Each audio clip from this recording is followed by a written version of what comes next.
In Germany, time moved by the book. But the thieves moved by the second. They knew where Saxony's heart was kept, and exactly how to stop it. Dresden, 2019. Inside the royal palace, silence reigns. The Green Vault, Grun's Julb, is one of Europe's oldest treasure chambers.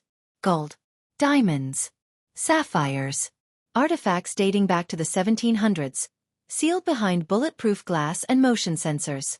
A place where history sleeps. Protected. Untouchable. But 190 kilometers north. In a dim basement in Berlin's Neukölln district. For men sit in silence. Brothers. Cousins. Blood. They grew up watching their uncles do time. Learned early that loyalty isn't a word. It's law. Their world wasn't built on promises. It was built on planning, power, and silence. One of them had been to Dresden. Not as a tourist. He'd studied the cameras. The angles. The glass. He knew the museum's weak points better than the guards did. And now, he wasn't just visiting. He was building something. A job. One that needed speed. Precision. And 5 minutes of chaos. No guns. No shootouts. Just fire, wire, and a hole in the timeline. Because this wouldn't be a smash and grab. It would be a ghost story. One the world would never forget. The idea wasn't born overnight.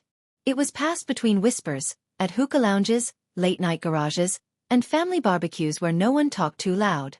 The Green Vault wasn't just a museum. It was the crown of Saxony. And stealing from it would be like stealing from time itself. The leader? A cousin known as the Quiet One. He didn't brag. Didn't post. But when he spoke, everyone listened. He brought in his brother, the driver, calm under pressure. Then another cousin, the climber, fast and light. And a fourth man, the spark. The one who knew how to kill a circuit without lighting up the grid. The prep took over a year. They studied floor plans leaked online.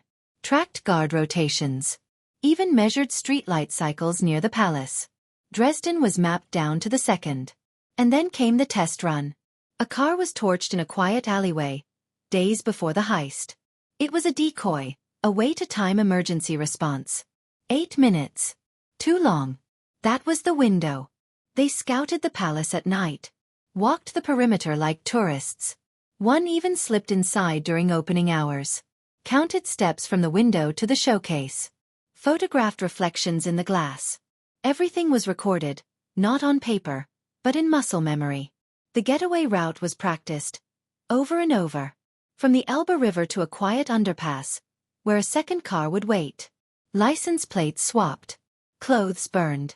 Every trace, planned for elimination. But the centerpiece of the plan wasn't the vault. It was the fire. They would set a transformer box ablaze, just before dawn. Kill power to the entire street. Disable the alarm. Blind the cameras. And use that darkness not as cover, but as permission. Because in Dresden, the Green Vault glowed at night.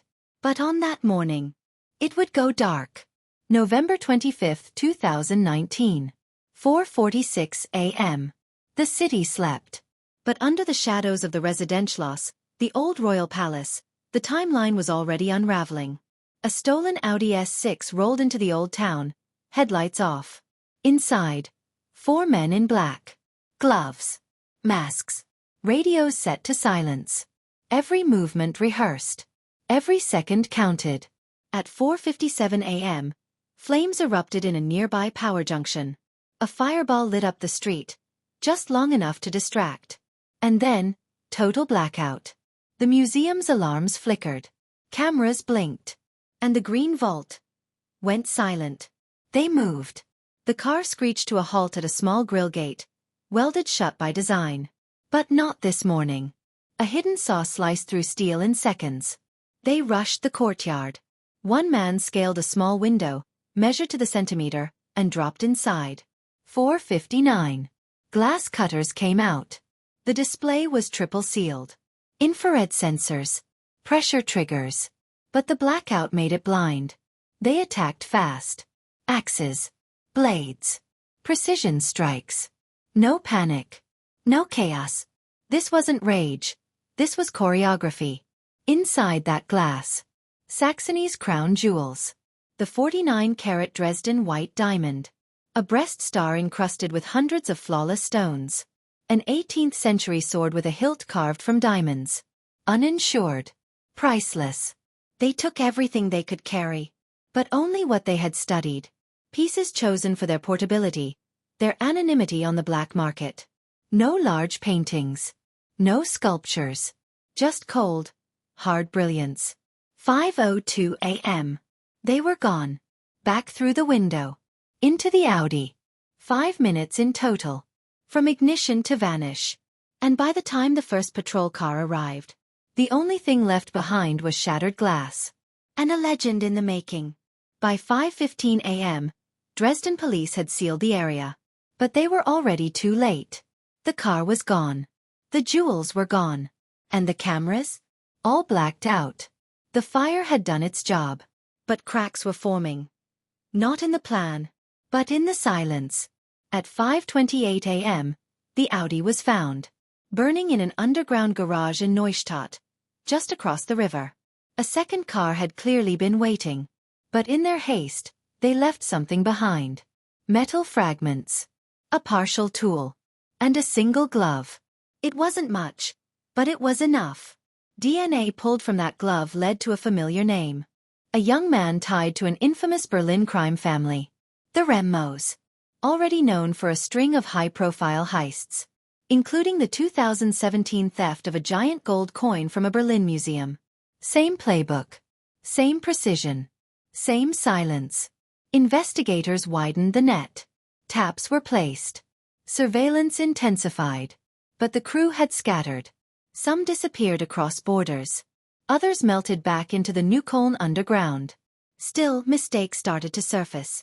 An encrypted phone was left powered too long. A cousin bragged at a wedding. A photograph showed a chain, one that looked eerily like a stolen piece from the Green Vault. And within weeks, pressure turned to tension. The tight-knit silence started to fray. One member disappeared for days. Then reappeared with a lawyer. Another was spotted under heavy surveillance. Paranoia set in. This wasn't just about jewels anymore. It was about blood. And who was willing to spill it, to keep quiet? The German police launched Operation Epaulette. A task force of over 1,600 officers. Surveillance, raids, silent pressure on the family network. The goal? Break the wall of loyalty before it hardened. In November 2020, 1 year to the day after the heist, officers hit 18 locations across Berlin at dawn. Ram doors. Seize hard drives. Search every drawer. 3 suspects were arrested that morning. But the jewels? Still missing. The Remo family said nothing. No confessions. No cooperation. Lawyers did the talking. And all they said was, no comment. Behind the scenes, the web got tighter. Digital traces from burner phones. Surveillance footage from a gas station. One cousin spotted buying a prepaid SIM card used during the heist window. Another left fingerprints on a charred getaway car, despite gloves. And then, a break. One of the suspects agreed to cooperate. A deal. Lighter sentencing in exchange for information. He led them to part of the treasure. 18 pieces were recovered, hidden in Berlin, stashed inside a storage locker. But the Dresden white diamond? Gone. Interpol joined the hunt. Art recovery experts said some pieces had likely been recut. Made untraceable, forever lost to collectors in Dubai or Moscow. But even with new arrests, the silence returned. The Remmos stood by each other in court. No betrayals. No breakdowns. Only one thing was clear. Not all of them would walk away. In 2022, the trial began. 6 men stood before a German court. No masks. No silence now. Just hard faces, tight jaws, and a room full of unanswered questions. The prosecution laid out the story like a screenplay. How they killed the lights. Cut through iron. Shattered glass that had never been touched in 300 years. How they vanished. Not just from the scene, but from history. The defense pushed back. Challenged the evidence. Questioned the deals made with informants. But too much had surfaced. DNA. Tools. Photos. And worst of all, the recovered pieces. In May 2023, 5 of the men were sentenced. Prison time. Several years each. Not for all the jewels, but enough to make the charges stick. The green vault reopened. The displays were repaired. Security tripled. But 2 things never returned. The missing diamonds. And the feeling that the past was safe. As for the crew, some remained behind bars. Others walked free, silent still. And the world never found out who held the rest of the treasure. Who cut the stones. Who paid for them. It wasn't a perfect heist. But it was close. 5 minutes of movement. 5 centuries of silence, broken. And in the end, Dresden learned a truth older than gold. Even history can be stolen.